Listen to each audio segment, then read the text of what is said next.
आज का कंसेप्ट है रेगुलेटिंग एक्ट ऑफ 1773। समझने से पहले हम ये उसका बैकग्राउंड समझ लेते हैं कि रेगुलेटिंग एक्ट ऑफ 1773 से पहले इसका स्ट्रक्चर था। तो एग्जिस्टिंग स्ट्रक्चर क्या था? पहले थी क्वीन एलिज़ाबेथ, जिसमें मैंने शॉर्ट फॉर्म में QE लिखा हुआ है। अगर हम शॉर्ट फॉर्म में पढ़ेंगे तो हमारे पास कम कंटेंट होगा और अंडरस्टैंडिंग ज़्यादा होगी। स्ट्रक्चर था हमारा क्वीन एलिज़ाबेथ, उसके नीचे आते थे general court of east Indian company, उसके नीचे आते थे कोर्ट ऑफ डायरेक्टर्स और उसके नीचे आते थे गवर्नर। और गवर्नर्स कहाँ के थे? मद्रास, बंगाल एंड बॉम्बे। ये था एग्जिस्टिंग स्ट्रक्चर जो डुअल गवर्नमेंट ऑफ बंगाल के टाइम पे एग्जिस्ट करता था। तो ये सारे इश्यूज़ थे, ये स्ट्रक्चर था, लेकिन ये सारे इश्यूज़ थे जो परसिस्टिंग थे इंडिया में। जैसे failure of dual government of Bengal, ये फेल कर गया था। Second is abuse of power and rampant corruption. उस टाइम पे बंगाल में बहुत ज़्यादा करप्शन थी। वहाँ पे illegal practices was there in East Indian Company, illegal trades, bribes were existing during that time. Military setbacks भी फेस करनी पड़ी थी ईस्ट इंडियन कंपनी को, जहाँ पे टिप्पू सुल्तान के टाइम मद्रास में। Then fifth was jealousy in parliamentarians over East Indian Company. क्यों थी जेलेसी? क्योंकि जो इंडिया के ईस्ट इंडियन कंपनी के सर्वेंट्स थे, वो जब ब्रिटिश जाते थे तो बहुत सारे वेल्थ लेके जाते थे। जैसे क्लाइव सिर्फ 34 ईयर्स का था जब वो 40,000 पाउंड्स पर ईयर लेके गया था ब्रिटिश इंग्लैंड में।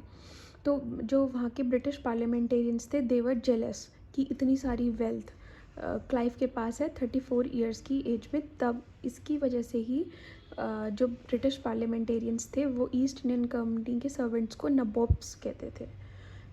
इट इज़ सिमिलर टू नवाब, लेकिन उनकी प्रोनाउंसिएशन थी नबोब्स, NABOBS। ठीक है। और थर्ड वॉज बंगाल फेमाइन। उस टाइम पे बंगाल फेमाइन आया था तो बहुत भुखमरी हुई थी, बहुत पावर्टी थी। The sixth is harsh land tax, क्योंकि बंगाल फेमीन भी था और हार्श लैंड टैक्स भी था, इस वजह से मिनी रिवोल्ट्स भी होते थे बंगाल में। तो अब हम इस चीज़ को नज़रअंदाज करते हुए ईस्ट इंडियन कंपनी ने इसे नज़रअंदाज कर दिया था। लेकिन जो ब्रिटिश पार्लियामेंटेरियंस थे और वहाँ के ब्रिटिश PM थे लॉर्ड नॉर्थ, उन्होंने रेगुलेटिंग एक्ट ऑफ 1773 लेके आए थे। रेगुलेटिंग एक्ट ऑफ 1773 का मेन कंसेप्ट याद करना है कि वो रेगुलेशन के लिए था। उसने रिप्लेस नहीं किया था कंपनी को, सिर्फ उसने कंपनी को रेगुलेट किया था, तो इसलिए रेगुलेटिंग एक्ट है।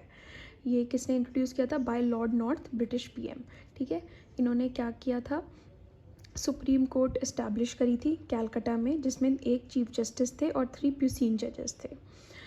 न्यू प्रेसिडेंसी इंट्रोड्यूस करी थी, जो बंगाल प्रेसिडेंसी थी। बंगाल ही प्रेसिडेंसी इंट्रोड्यूस क्योंकि डुअल गवर्नमेंट ऑफ बंगाल में फेल हो गया था, बंगाल फेमीन हो गया था, जेलेसी भी थी लॉर्ड क्लाइव जो थे उनसे, और बहुत सारे जो एपिसोड्स थे वो सारे बंगाल में हो रहे थे। तो इसलिए उसकी बेटर एडमिनिस्ट्रेशन के लिए न्यू प्रेसिडेंसी इंट्रोड्यूस की गई, Bengal presidency.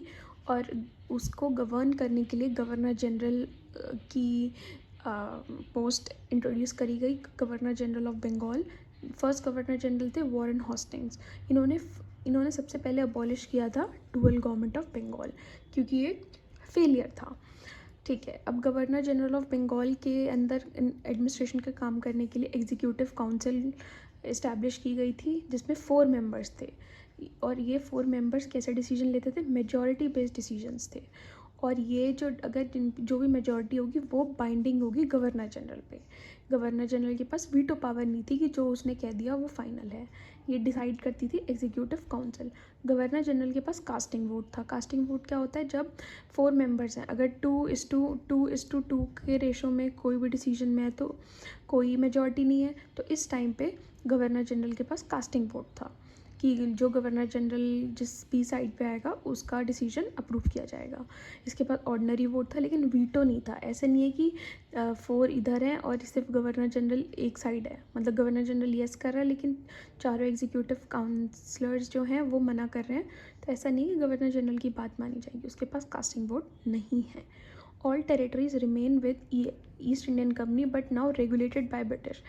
Regulating act of 1773 में क्या प्रोविज़न था कि जितनी भी टेरिटरीज़ हैं इंडिया में जितनी भी टेरिटरीज़ हैं वो अंडर अभी ईस्ट इंडियन कंपनी के ही है, लेकिन अब इस पर ब्रिटिश रूल करेगी, मतलब रेगुलेट करेगी। उनको रिप्लेस नहीं कर रही कंपनी को, सिर्फ रेगुलेट कर रही है।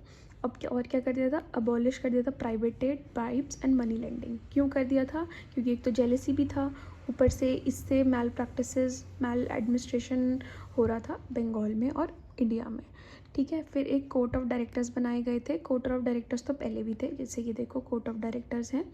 कोर्ट ऑफ डायरेक्टर्स के लिए अब एक न्यू इंस्ट्रक्शन थी कि उनको सारी इन्फॉर्मेशन रिपोर्ट करनी है। कौन सी इन्फॉर्मेशन, रेवेन्यू की, मिलिट्री की, सिविल मैटर्स की, ब्रिटिशर्स को। ठीक है, ब्रिटिश पार्लियामेंट को ये सब बताना है।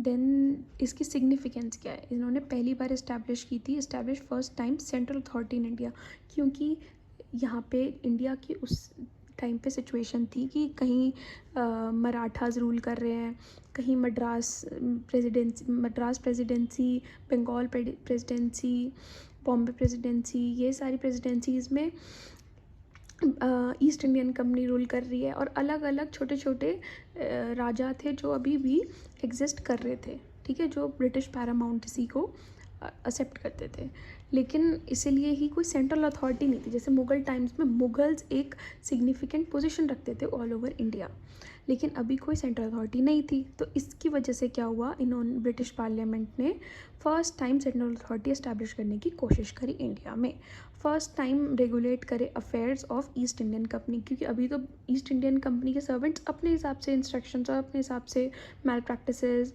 जो उन्हें ब्राइब्स लेनी थी, ब्राइब्स देनी थी, मनी लेंडिंग करनी थी, अपने हिसाब से रूल्स बनाते थे। लेकिन अब क्योंकि बहुत ज़्यादा मैल एडमिनिस्ट्रेशन हो रहा था, तो इसीलिए अब ब्रिटिश पार्लियामेंट को अफेयर को रेगुलेट करना पड़ा। लेकिन इसका लिमिटेशन क्या है, नेगेटिव क्या है इसका, है कि ये बहुत वेग था। वेग क्यों था, क्योंकि इसमें पार्शियल कंट्रोल था। जैसे पार्शियल कंट्रोल कैसे, ईस्ट इंडियन कंपनी के पास अभी भी टेरिटरीज़ हैं, ईस्ट इंडियन कंपनी के पास अभी भी टेरिटरीज़ हैं। देखो, all territories remain with EIC, but regulation British के पास है, तो मतलब किसी के पास कंप्लीट अथॉरिटी नहीं है। तो EIC के पास no control over servants and British के पास no control over East Indian company. तो इसलिए एक पार्शियल कंट्रोल जहाँ पे भी होगा ना, वहाँ पे क्योस होगा, क्योंकि किसी के पास एक के पास अथॉरिटी नहीं है।